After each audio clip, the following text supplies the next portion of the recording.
10, 9, 8, 7, 6, 5, 4, 3, 2, 1.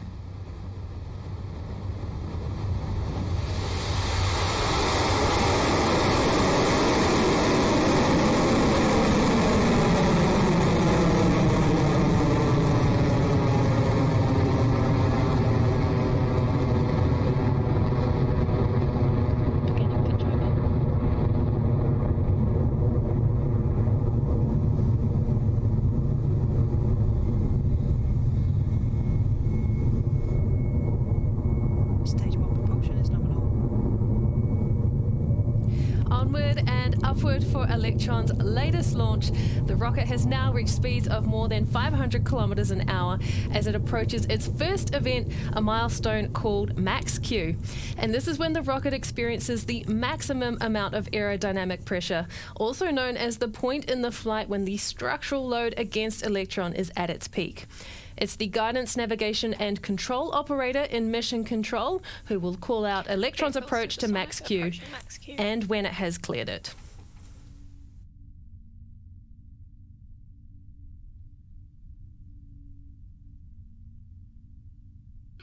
Cleared Max Q. There we have it. Confirmation Electron has passed through Max Q. We are now past 1,900 kilometers in altitude. Traveling per kilometer per hour, and past 18 kilometers in altitude. Now, next up are the three key events coming up next: the main engine cutoff called MECO, stage separation, and then stage 2 engine ignition. MECO is when all 9 Rutherford engines shut down simultaneously to prepare for the next phase in flight. And then after those engines shut down, Electron's first and second stages will separate. Now, stage 1 will return back to Earth, while stage 2 heads in the opposite direction to continue onto orbit. Then finally, the vacuum-optimized Rutherford engine on Electron's second stage will ignite to carry on with the mission. And those three events all take place in quick succession over just a few seconds. So let's listen in for those calls now.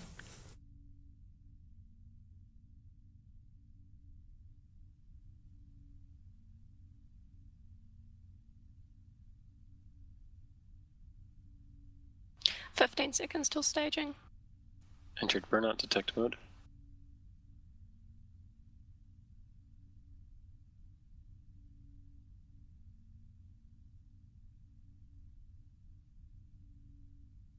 MECO confirmed. Stage separation confirmed. Stage 2 ignition confirmed.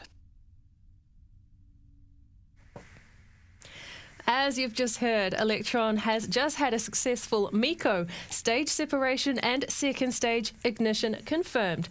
Telemetry data shows that Electron is moving now at more than 7,800 kilometers an hour, now almost past the 100 kilometer altitude above Earth.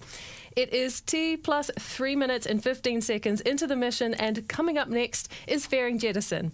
And that is when Electron's nose cone will split down the middle and fall away from the rocket in preparation for payload deployment later in the journey.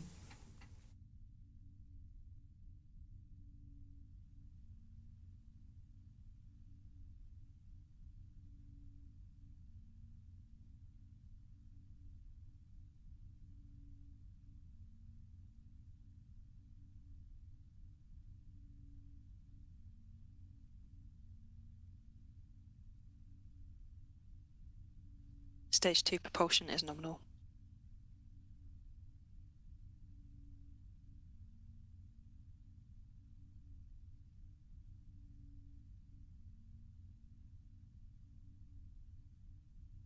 Fairing jettison confirmed.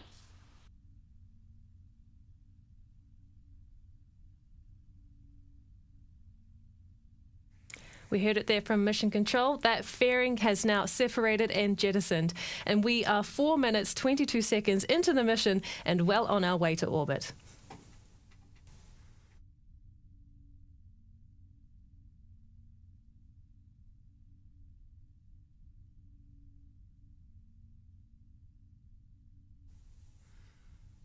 We have another couple of minutes to go with this second stage engine burn. That's the nozzle you can see on your screen that is attached to the single Rutherford engine that is powering that second stage. Now this engine here has a total of 5,800 pounds of force in the vacuum conditions of space, with a specific impulse of 343 seconds, which is the measure of how efficiently the engine is generating thrust, that force that moves the second stage through space. Now, like the 9 Rutherford engines used on the first stage, this second stage Rutherford engine also uses batteries to power its propellant pumps. And shortly we'll be approaching a launch milestone related to the batteries that is called the battery hot swap. And that's coming up shortly at around T plus 6.5 minutes.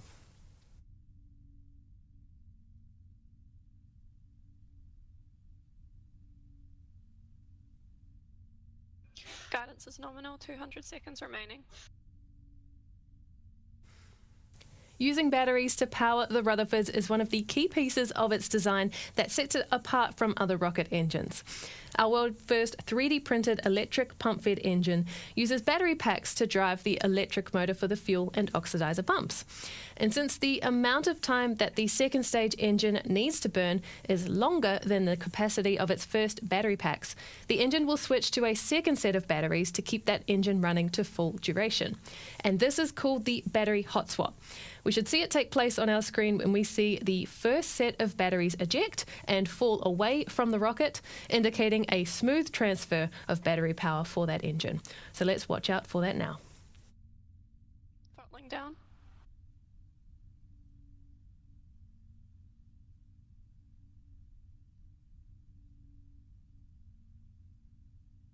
Battery jettison confirmed.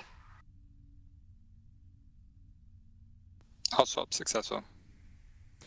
There we go. That is battery hot swap confirmed visually and from what we just heard from Mission Control just now. The mission is continuing nominally along its trajectory, now past 211 kilometres in altitude and getting close to its required orbital speed of around 27,000 kilometres an hour. AFTS has saved.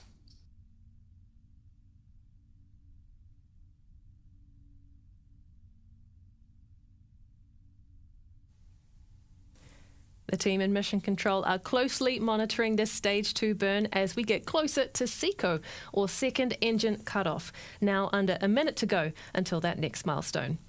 Electron is otherwise continuing nominally and the payload on board remains healthy, and we are now at more than 217 kilometres above Earth, cruising along at more than 19,000 kilometres an hour.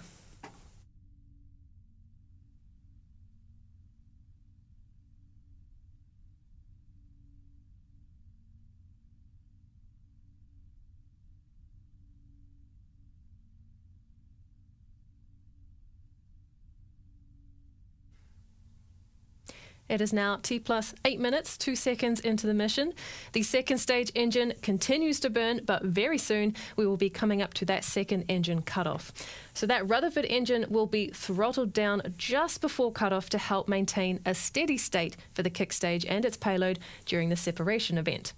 A clean stop of the engine will show the nozzle changing from red, hot to cold on your screen, and we can expect to hear a call out that SECO is confirmed from Mission Control at the same time. So let's listen in.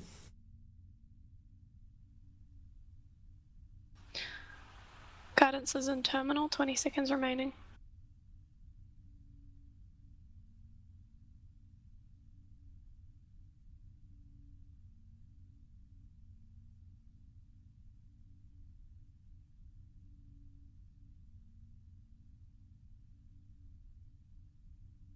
SECO confirmed.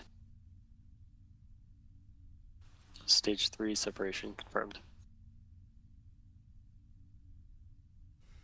Nominal transfer. Great news there from Mission Control. The second stage engine has shut down and the kick stage with the mission's payload has now separated. So